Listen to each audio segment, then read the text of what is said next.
Hello all, and let us talk about Summerslam. Yes, that was tonight. Summerslam 2011. Let's talk about this. But before I do, let me talk about something I talked about in my last video, where I think some of you missed what I was trying to say. And here is my point, where I talked about, WWE promoting SummerSlam and only promoting around Punk and Cena, not doing the full card. Now they ended up doing, a pretty decent job, given the fact that they didn't promote a full card. But I will give them that. But I had a lot of people say, "Oh, well, it's just Punk and Cena are the selling point. I'm watching it because of Punk and Cena."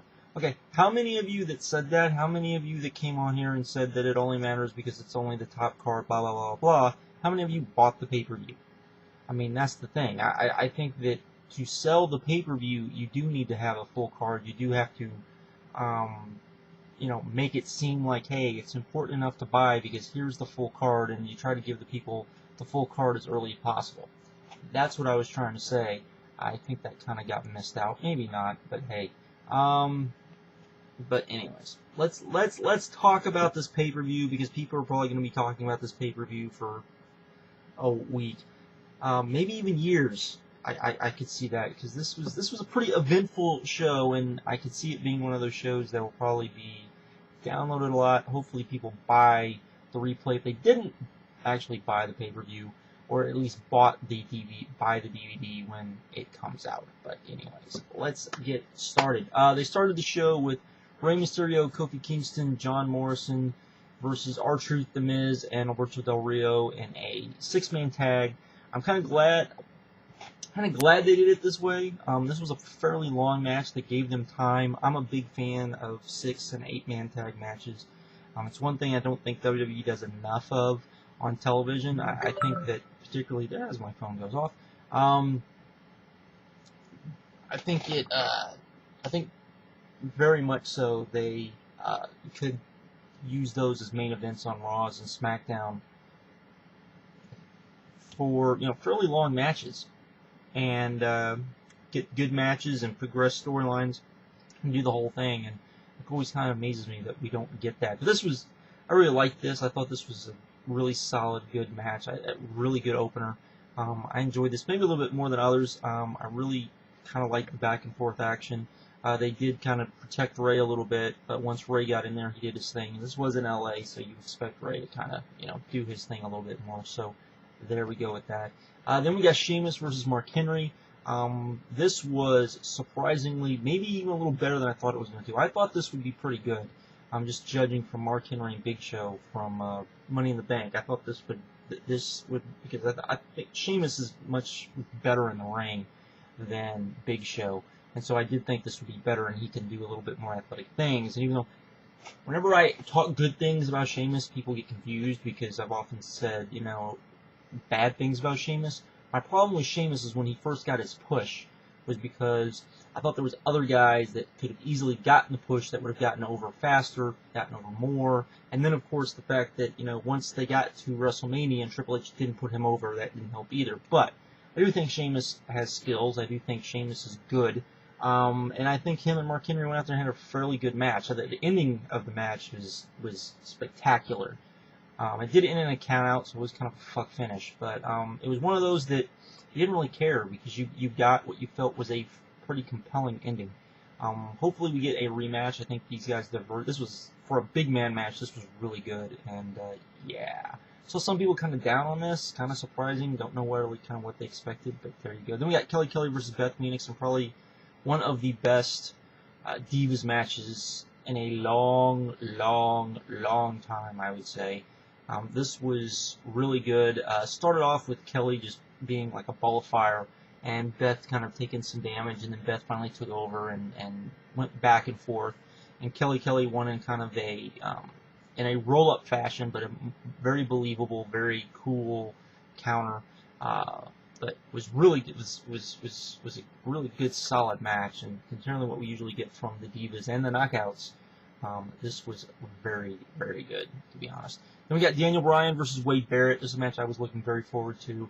I've heard some people say this may be Wade Barrett's best match. Yeah, I don't know about that, but this was a very good match. Daniel Bryan was on offense most of the time, and that kind of teed me off that he was probably going to lose. Didn't like the fact that he lost, but if we get a feud out of this where, you know, we get some back and forth matches between the two, I am fine with that. It gives Bryan something to do while, you know, building up to WrestleMania to cash in the Money in the Bank, and you know, gives Wade Barrett something to do too, and puts Wade Barrett in the ring with somebody who definitely can carry him to really good matches and maybe learn some stuff from. Because Wade Barrett, I think Wade Barrett is very underrated in the ring. So there you go. Then we got Christian versus Randy Orton. This was match of the night, surprisingly. But they went out there and busted their ass. Before the match, Edge did show up, and he kind of called Christian a little bitch, or not kind of, he did, and kind of turned on Christian a little bit because, you know, Christian being the heel. Then Randy Orton came out. It was a very physical, they did all sorts of crazy stuff. Very physical match. The table finally broke for Randy Orton. That was good. But, and the ending sequence is just sick, to be honest. But this was just a hard-hitting, you know, hardcore match. This really felt like the only thing I could see if they continue this feud is doing Hell in a Cell, because this was that kind of blow-off type match where it was just kind of, they brought the hate kind of thing, which is what you want to see in kind of a feud that's been going on for a while. So that was good. Then we had John Cena versus CM Punk. They kind of built up all night. Stephanie McMahon was in the building. She had a little thing with CM Punk. You saw Stephanie leaving John Cena's locker room. So there was all sorts of, is the fix in, is it not in type thing, with Triple H being the special guest referee. And this match was, well, it definitely was not as good as the Money in the Bank match, just because it didn't have the drama. Or I should say, it had drama, but it had a different kind of drama, where I think the Money in the Bank match definitely had high-stakes drama. This just had more of what's going to happen type of drama. And then, so it was missing that, but it was still a great match. I still think they went out there and did a really good job. You know, with the whole, you know, which guy, where it was, could either guy trust Triple H type thing. Triple H, I think he actually kind of took away, ended up taking a little bit away from the match, as far as while the match was going on, only because you kept waiting for him to do something, and then he really didn't do anything like you would expect. I mean, the biggest thing I can think of off the top of my head that he did was it looked like both guys were going to get counted out. Instead, he threw both guys in the ring, which is kind of cool. Excuse me. Then match went on. They traded finishers, which is pretty good. CM Punk did win, even though John Cena's foot was on the rope. Triple H didn't see it, so, you know, that gives John Cena some beef with Triple H, which is something I think they kind of wanted to do. And also, you know, kind of protects John Cena, which I'm fine with, because my whole thing is that CM Punk, hook or crook, had to beat John Cena. He didn't have to win clean. I did feel that he just had to beat him. I thought that was the more important thing. Then, of course, the big woo that everyone was kind of like, kind of upset about, it seems, which I'm not really sure why. After the match, Triple H kind of congratulated CM Punk, and Punk was kind of weary and kind of like, can I really trust Triple H? And then Triple H was going to the back, and Kevin Nash came out, powerbombed CM Punk. CM Punk laid out. Triple H was chasing after Nash, asking, what are you doing, what are you doing, what are you doing? Then Alberto Del Rio came out, cashed in the Money in the Bank, beat Cena, and Alberto Del Rio is your champion. For those of you wondering why they may, you know, want to have him as champion, they want him to be champion before. The whole point is to kind of, apparently, they want him to be champion when they go on their tour into Mexico. They're going to do some TV tapings there, and it's going to be kind of like a, look, we're giving you something instead of just having Ray as champion. So that's one of the reasons. It also, you know, sets up this whole, you know, who was Kevin Nash working for, because right off the top of the head, you think, hey, you know, he's buddies with Triple H, so it's got to be that. Was he working for Stephanie? Is he working for Alberto Del Rio? Is he working for John Laurinaitis? You know, we really don't know, and I think the fact that Cena won, you got Alberto Del Rio the championship, which is something we knew they wanted to do, and the fact that you still are kind of compelled to turn in tomorrow and kind of see what's going into Raw and kind of see what's going on. So I think it did all of those things, and I think it did all of those things really well. I've heard some people say this was very TNA-like. My problem with that is that if this was Russo-like, this is how I envision this being. If Russo had done this, we'd have a rough bump.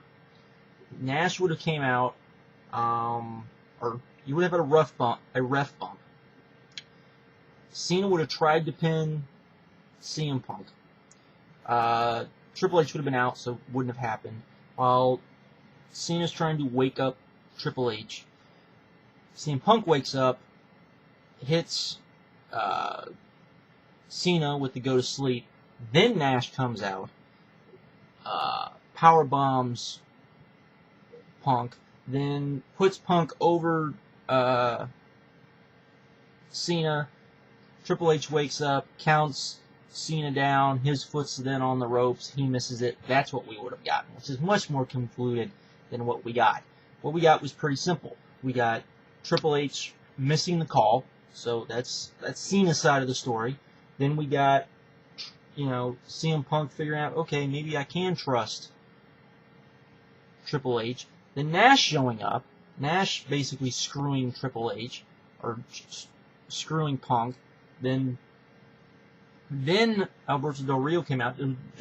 Was Alberto Del Rio working with Nash?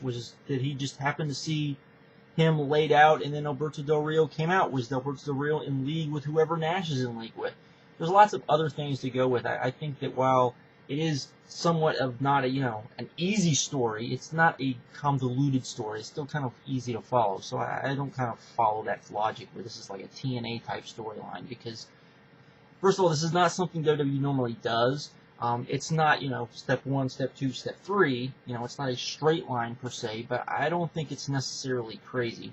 I think most people knew Del Rio was probably going to walk out champion of this pay-per-view, so it was kind of like, the journey. How are we going to get there? And I think they did a very good job with that. I think they've done a very good job with that kind of the last 2 pay-per-views. I think that's one thing WWE has kind of failed on. I've always said that I don't think there's anything wrong with predictability, as long as you make it, if it's going to be predictable, if it's going to be what everybody knows it is, you have to still make it entertaining. You still have to make it so that people kind of like, okay, how are we going to get to point A to point B? Oh, this is how we're going to get to point B. It's like watching an action-adventure movie. You know the good guy's going to win. It's just a question of, well, how is he going to win? So it's that sort of thing. You can see where it's going to end, but it's kind of like, how are we going to get to the end? And that sometimes is more important than the ending itself. So there we go. And, of course, this will probably start, I would imagine, the whole CM Punk versus Triple H thing. We'll probably have John Cena mingled in there somehow. There's a good chance that, Alberto Del Rio will lay out Ray tomorrow. Ray still does have a bad knee. Not quite sure why he was doing the match tonight, because he's supposed to be having a bad knee. It's one of the reasons why we didn't see much of Ray.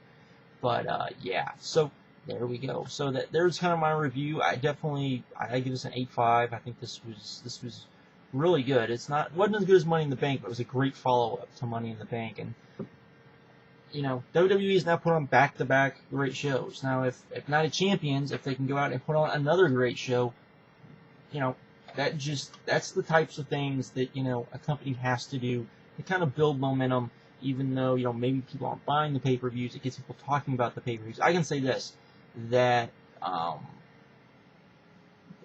there are people that I know on the internet who I didn't even know liked pro wrestling that watched this show. I don't know if they ordered it, but I know they watched it, which that's kind of saying something. So this show may have done a little bit more than what maybe people were expecting.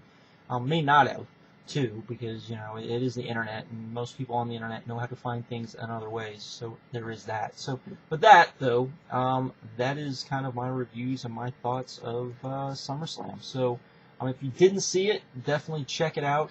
I would definitely recommend buying it. I think it's definitely worth buying. The only really downer on the whole show was the CeeLo Green stuff. He did a little mini concert, which filled up a good portion of the show. The only thing that really filled up a good portion of the show was they did before the 6-man, they did a pretty elongated promo to kind of set up the 6-man, and then they did the Christian and Edge kind of promo, which also kind of, killed some time. They also had some video packages, so they definitely killed a lot of time on the show. to fill what probably could have been another match, which they didn't build up. So I'm fine with that. I mean, they did one match, and I think the fact that they did one match, I think you can do one kind of, oh, we did one match that's not promoted, but my problem with it was it looked like we may get 2 or 3 matches, and that would have been kind of like overkill in my opinion. But it did work around it, so hats off to WWE for that. So with that, I'm out. Have a good one later.